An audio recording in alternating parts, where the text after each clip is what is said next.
Feelings come and go. Latinum is forever. All right. Oh, So now, everyone, let's join together in the knowledge we will gain to bring the universe together in the one system to rule them all. Possibly. Heathen Dogs, Tabletop Game Fundamentals, the Palladium role-playing system. all right. Hello, ladies and gentlemen. Thank you, Gartha, very much for the introduction. Now, the picture you have right here is the Palladium roleplay system. It became later known as Palladium Fantasy because it's a, D&D era type system. But I just use this picture because, well, it's the Palladium role-playing game. That's like the original picture. That's the first edition revised. I couldn't find a good. I'll get to that. Let's see some of the particulars about Palladium. The first edition of the Palladium RPG came out in 1983. Pictured here is the first edition revised, came out in 1984. I could not find a good picture of the regular first edition, which is basically the same except it doesn't say revised on it. So yeah, good enough.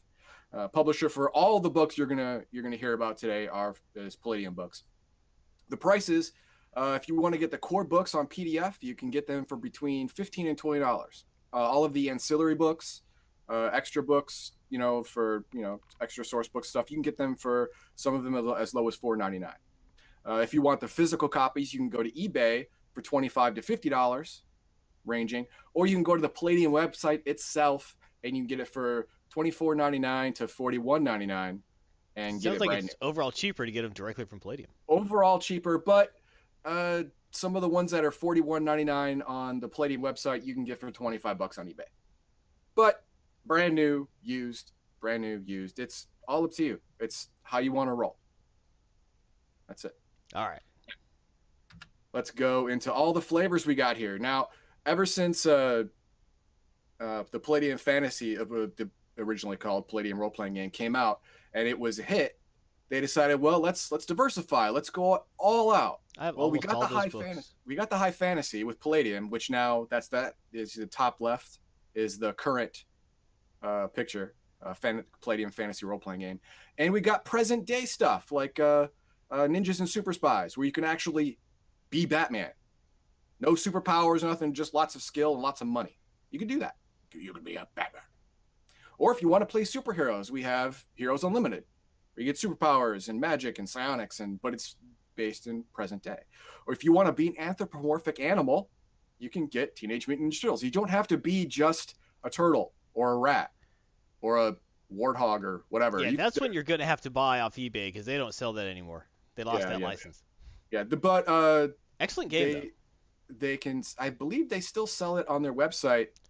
They might have old copies. The PDF version they're allowed to play this themselves. Okay. Yeah, I just don't see them allowed to print new stuff. Already had. Right. They just can't print out anything new. If you want magic, well, we got Nightbane. Nightbane is a present day magic. It's kind of dark. It's a little dark. So be warned on that one. Or if you want post-apocalyptic dystopian future with high tech and high magic, well, there's Rifts. And wow, they hit the mother load with Rifts. Rifts is far and away their bestseller. Yeah, that's true. It has so many source books, so many ancillary books, and they all sell like hotcakes because Rifts is literally something for everybody. But that's not what we're getting into today. Today we're going into the general basics of what they all have in common. Now, you didn't mention one of my favorite systems, so I have to mention it. Which is what? Beyond the Supernatural. Beyond the Supernatural. Okay, yeah, that would fall into the magic in the current day magic category. Yes, but Beyond the Supernatural was if I was going to say that the Secret World role-playing game was based off of a pen and paper RPG, it would be Beyond the Supernatural. Okay. Yes. Beyond the Supernatural actually came with like a fake newspaper, and every article in the newspaper was a printed module or a story hook. So just brilliant stuff. Cool. Just had to mention that, sorry. Well, that's fine. Thank you. Now, when I say all the same system, they have all the same rules. If you know how to play one game, you can play any of their games. Any of them.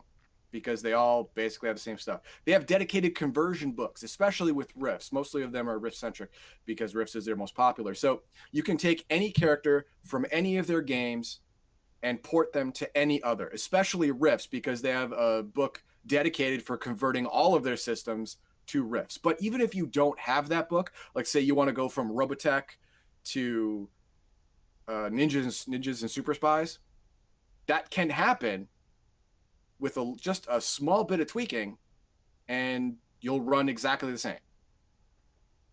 Very true. Exactly the same. Or if you want to go nutters and have Heroes Unlimited, have your hero be time traveled back to Palladium fantasy. Just plug and play. You can do it. You could rule them like a king. Exactly. Depending on what powers you had, I don't know. You could be screwed like Super Friends Aquaman. Like, I breathe water and talk to fish. Yeah. Well, Aquaman did actually flood the entire west coast of the United States once. Hey, not in the Super Friends cartoon. Yes, in the Super Friends cartoon. Oh, really? Yeah, he got a bunch of whales to all flat. Someone caused a bunch of fires of the whole west coast of North America, so he got a bunch of whales to flap their tails at the same time to put it out, which turned the whole place into a swamp, which was actually all a plot by some aliens to take over the Earth to make their climate like theirs. So part of their plot was to counter Aquaman being stupid enough to do that.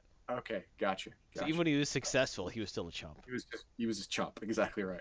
All right, let's go and see if they really are the same. Now go ahead and make this full screen so everyone can read this character sheet. This is a character sheet from Teenage Mutant Ninja Turtles. Now let's look at it. We got name, occupation, alignment, hit points.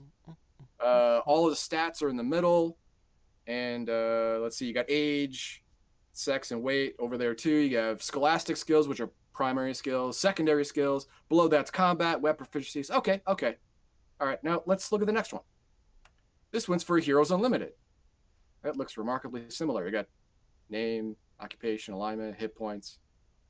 All the stats, the skills are the same. Combat, weapon. Yep. That's pretty much the same looking character sheet too. Yeah. Well, let's go to the next one. This one's for no mutation origin, but they have super abilities. Well, they have super abilities, exactly. Let's go to the next one. Rifts. Well, this one looks a little stylized. A lot busier. Yeah, it's a lot busier. The saving throws are right there on front. Exactly. Saving throws in the front, and the combat skills have been risen to the front, but the stats are in the same place. Hit points in the same place. Weapon proficiencies in the same place. Skills, secondary skills, they're all still there. Specialties / skills / powers. Right. Yeah, let's try one more. Palladium Fantasy. Now, each of these character sheets is tailored to whatever class you are. So there's that. But you still have the saving throws up front and the combat in the same spot as Rifts. But yep, there's the hit points and alignment and stats and skills and secondary skills, weapon proficiencies, and they're all the same. Yeah, pretty much. Tiny minor differences. Yeah, just it seems like thematic and artistic differences, license, stuff like that. Yep. Okay, so all the character sheets can easily port over. We learned that one. That's good. That's pretty neat. So let's go to the basic character creation. What do all those things mean? All right. Well, first we'll do with the stats. Now, rolling stats is a lot like D&D or D&D Second Edition. You roll 3d6. Now, in Dungeons and Dragons, they had options where you can roll 4d6, drop the lowest one. You can roll. You can have a pool you where roll an array. You could do all sorts roll of an array, stuff like that. This one is a little different. You roll 3d6.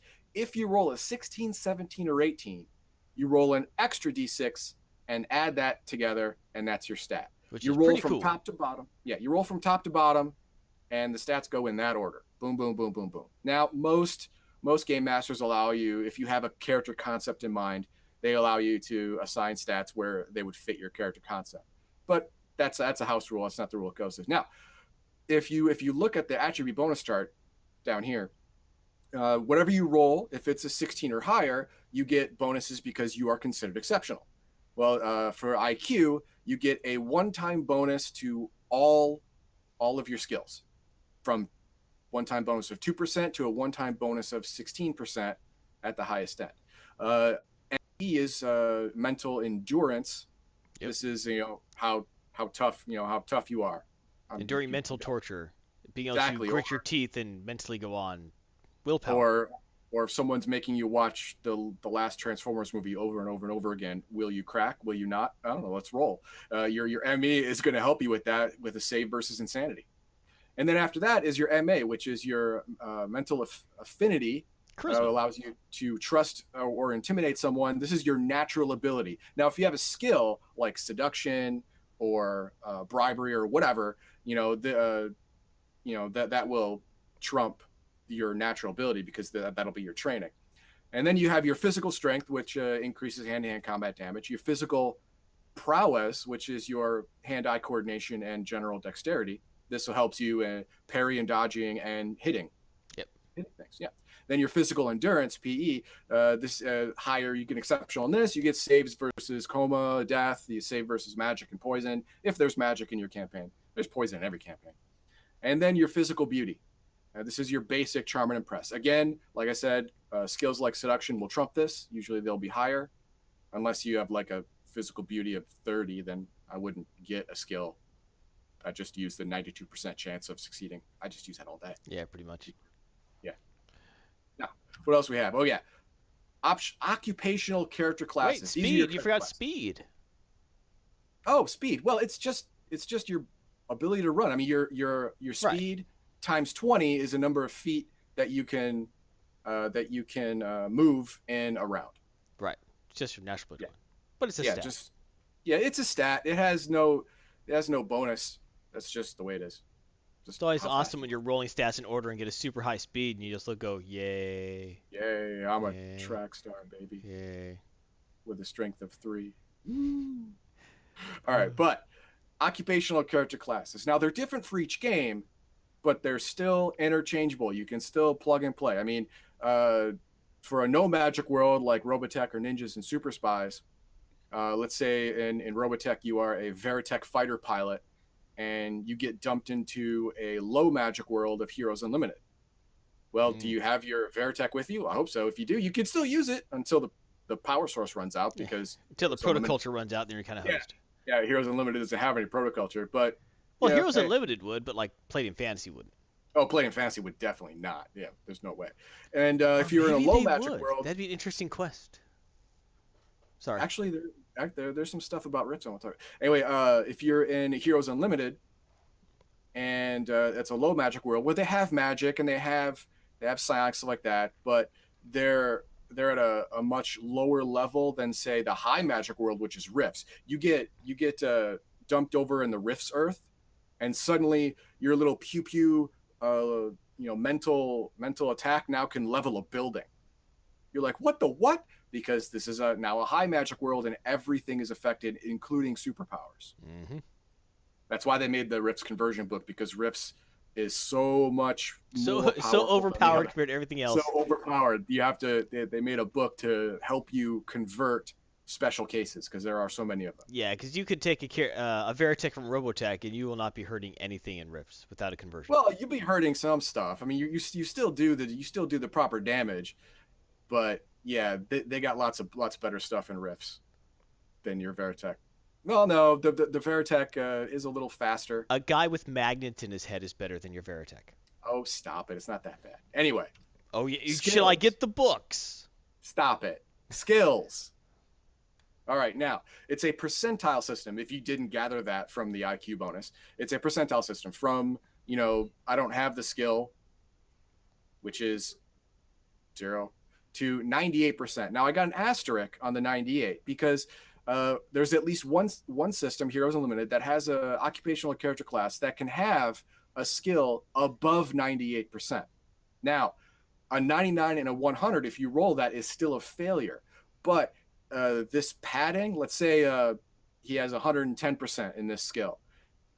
A 99 and 100 is still a failure, but if he has any minuses because of environment or poor equipment or, a bug in his ear or whatever, all these minuses take away from the 110 or 115 first.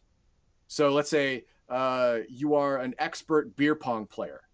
So much so you've dedicated your entire life to it. You have 120% in playing beer pong. And you've wasted your life. Probably have, yes. But it's the last game of the night, and obviously you're drunk. You're at minus 40% to play beer pong. Now, a regular beer pong player maxes out at 98. He's going to be rolling 58%. But you, my friend, you have a 120. So we minus 40% from that 120. You're still rolling 80%, baby. You have a much better chance to win. Yeah. Gotta be clutch in the world, high stakes world of beer pong. Exactly. Now, each OCC has a primary or scholastic, depending on it depends on what's called, depending on the system. But the same thing. They're your primary skills. They are based on your occupational character class. All right, and everyone in that class gets the same skills. All right, and you have your secondary skills. Now, the amount of secondary skills and how quickly you gain them through leveling is also based on your OCC, but you get to choose from this. This is where you get to flesh out your character. Now, the examples I'm giving you right here are from the Cyber Knight OCC in Rifts. Now, as you can see, he gets literacy, speaking, American and Dragonese/Elf, 2 other languages of choice, anthropology, blah, blah. And you see most of them have a bonus because he was professionally trained in these skills. He gets a one-time bonus when he creates his character to these skills on top of if he has exceptional IQ. Now, his secondary skills, he gets to select 6 from a pre-generated list. These do not get a parenthetical bonus because these were his side skills. This was stuff he learned on his own, or he got a non-professional trainer to teach him. So he gets it at the skills base, which is anywhere from 5 to 50, depending on the skill. And as you level up, you get all of your skills go up by a certain percentage point to a maximum, like I said, of 98. Now, after that, we have alignments. Now, in this game, they took alignments a different way. There's the blanket good, selfish, and evil. There's no neutral. The creator of the game did not believe in neutral alignment, so it doesn't have that. Your good alignments are separated into 2 subcategories: principled and scrupulous. Principled, you could think of as your basic, classic, run-of-the-mill paladin. Lawful good. Every law is there for a reason. You follow it, or there will be chaos, and you always help those in need, and being good is its own reward, and tote the flag of ultimate goodness. Then there's scrupulous. You're like, yeah, laws are great. Everyone needs them. And you should always help someone in need, but those jaywalking laws are kind of dumb. I don't really follow those. Those don't seem like earth-shattering things. But still, basically, you're a super good guy. Then you go into your selfish alignments and unprincipled. This is, I care about me and mine. Okay, me and people that I care about. That's who I'm with. I don't care about anybody else. This is like a Han Solo type character in A New Hope. This is where he starts off. He eventually gets to scrupulous, but he starts off as unprincipled. Like, he cares about him, he cares about Chewie, he cares about his ship. Everything else, breaking laws, someone has to die like Greedo, fine, whatever. All right, he has a code of honor, but it's mostly based around him. Right. Then there's the anarchist. So he starts unprincipled, then goes scrupulous, and finishes skewered. Finishes skewered by his own kid. Yep. And then there's anarchist. Anarchist is only out for him or herself. That's it. There is no. Whereas the unprincipled can take in family or friends and care about them as well. Nope, the anarchists don't care about any of that. Laws are for suckers. I'm in it for me, and that's it. And then you get your evil. Now, of course, evil has the most variables because evil is has many facets. We got your basic run-of-the-mill miscreant, which is your career criminal. He's out for himself, like more like the selfish, but he's in it for money. If you gotta die, then hey, you gotta die. Laws, whatever, don't care. I'm in it to get rich. I'm in it to better myself, and if I have to step on your face, then I'll gladly step on your face. Yeah, mainly you're just a jerk.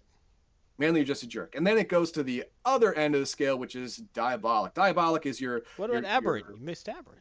Well, aberrant is a gray area that I didn't want to really. I want to go almost straight to diabolic. This is like Dr. Evil, the Emperor in Star Wars, or if you want to get very comedic and mostly failure, Skeletor. They have a grand plan, and it involves stepping on a lot of skulls, and they're completely cool with that. They're evil because they enjoy being evil. Yes, they're evil because they enjoy being evil. The more evil they are, the better they enjoy it. And their main goal is to put everyone under their boot heel. That's what they do. Yep. They love it. Yep. Okay, now we'll go to the basic combat mechanics. All right, now this is where it differs from almost every other system I played. The initiative, it's a basic roll d20, highest one wins. If you tie, the people who tied roll off. Then the highest one goes right before the other one. Now, some skills and abilities can add or subtract from this roll. Like in Heroes Unlimited, there's a power, enhanced physical prowess that gives you an initiative bonus. In Rifts, there you can have ocular implants or hearing implants that give you an initiative bonus. But mostly, it's a straight up roll d20 because there's no actual stat that gives you a bonus to initiative. Now, rolling to hit, this is where it gets cool. Rolling to hit is the same in all the systems. A 1 through 4 is a miss. A 5 through 20 is a hit. That's it. That makes it simple. Absolutely simple. Now, don't worry. The defender who's on the opposite end of this. Wow, that's going to hit a whole lot.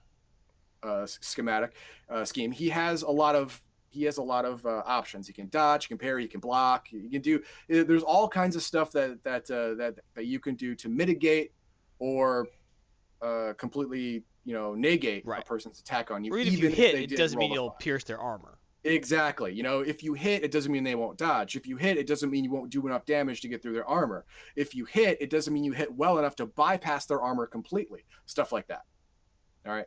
Now, I didn't get into those mechanics because those get more game specific. They do. Like Palladium Fantasy and Heroes Unlimited, Ninjas and Super Spies, they have the armor rating mechanic, where in Rifts they don't. Right. Yeah. Okay, now that is it. But what I'm going to do now is I'm going to pick 3 systems, 3 specific Palladium systems in the coming weeks to get a more in-depth fundamentals view into. Now, if you want to choose these systems, you can leave a comment in YouTube. You can, if you're watching on Twitch right now, you can throw it up in Twitch right now. The most comments wins. Hopefully it's not going to be skewed like it's going to be Rifts. It's probably going to be Rifts. Rifts is probably going to win. Rifts is good. Yeah. But it's good. I mean, it's the most overpowered. So if you're a gamer that loves just blowing everything up with one pew pew pull of a trigger, Rifts is for you. Rifts is good. Yeah, I mean, we'll talk about this different systems later, but all the systems have their merits. Heroes Unlimited, especially with the expansion book, is a great system. Yes, the villains and the powers and stuff like that. The powers book, the villains book, it gives you a wide wider array. I'm doing it. Nope, I'm doing it. Nope, sorry. But yeah, there's a lot of really neat systems, and any of them would be worth talking about. Yes, any of them would. Turtles is a great system. Please put a comment below. Vote for your system, and I will review it. If you don't vote, it can't win. That's true. You might get lucky, and I pick it, but that's true. I suppose. Yeah. All right. Well, thank you, Heathen Dog. As always, like, subscribe, comment, do that, and check out more Heathen Dogma. Heathen Dog's on YouTube. It's amazing how he did that. You can check out his anime and RPG segments, his team-ups in Warframe and Star Trek Online with that hip Garthon cat. Currently in Warframe, we're still trying to... A lot of ways we're trying to figure out the systems still, but we are powering up, going places, saving the world. Or Tennos. Being Tennos. Yes, being Tennos. I just realized something. Is the chat up? Maybe. I don't think it is. Yes, it is. Well, let me type something in and see what happens. I just did. All right. Oh, yay. Okay, it is up. All right. And you can also check out his past streams with Star Trek Online, where it's Buckfast and cool, going through the whole game, showing you can do it for free and have a great time. Monopoly Plus, this War of Mine, which had some really exciting ups and downs. A great ending to that. But in the end, man, complete victory. Complete victory, even with the millstone of Anton around his neck. Exactly, Anton, the albatross. Oh my God. And also, you can check out the dark and disturbing games, Amnesia, Dark Descent, Amnesia, Machine for Pigs, Outlast, and Outlast, Whistleblower. Those were no joke either. And those last 4 were thanks to Baldahar. And as always, you can check out him streaming Monday at 8 p.m. Central Standard, 9 Eastern. Overlord. Last week wasn't Overlord; it was AAA, where the. May the Germans reign for 1,000 years. Well, that's what happened in your game. They should never have been able to take Moscow. It's just they just blah. I don't know how that happened. I don't know how that happened. Well, Russia dropped the ball on that one. Oh, well, yeah. I know how they did it. They couldn't roll over a 2. That's how they did it.